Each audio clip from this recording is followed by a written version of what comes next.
আসসালামু আলাইকুম। আবার একটা ভিডিও নিয়ে আপনাদের সামনে হাজির হচ্ছি। এই ভিডিওটা সাবজেক্ট হচ্ছে সাম advice to the service holder, those who are doing job, তাদের জন্য। প্রথম হচ্ছে, কখনোই কোনো অফিসের বসকে আপন লোক ভাববেন না, যতই আপনার সাথে ভালো সম্পর্ক থাকুক।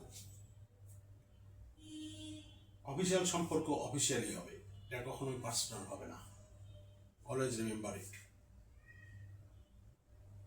সেকেন্ডলি হচ্ছে, স্যালারি যদি আপনাকে না বাড়ায় তাহলে কখনো কোনো প্রমোশন অ্যাকসেপ্ট করবেন না।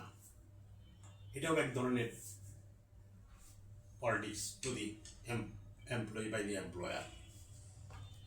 থার্ডলি হচ্ছে, পারিবারিক জীবনকে কর্মজীবন থেকে সবসময় আলাদা রাখবেন।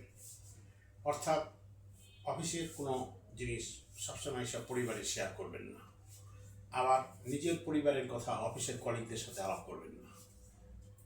থার্ড হচ্ছে, যে পদেই থাকুন, যত ইম্পর্টেন্ট পদে থাকুন, কখনোই মনের মধ্যে এটা আনবেন না যে আপনাকে ছাড়া এই প্রতিষ্ঠান চলবে না, তাহলে আপনি ভুল করবেন। কাজেই always think that you are not essential to anybody. আর কখনো আগ বেড়ে নিজের দায়িত্বের বাইরে কোনো কাজ করতে যাবেন না, তাহলে আপনি বিপদ আসবে।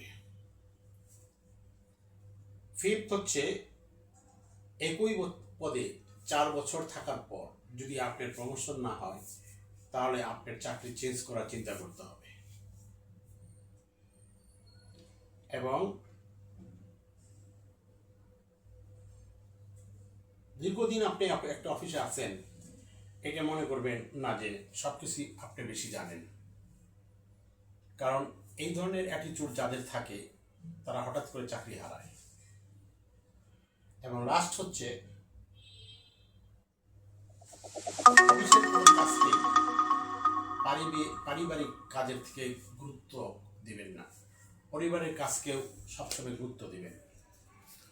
আমার মনে হয় একজন প্রফেশনাল লোক প্রথম জীবন থেকে যদি এই বিষয়গুলি মেনে চলেন তাহলে তার কেরিয়ার পাথটা সাকসেস হবে। Thank you very much.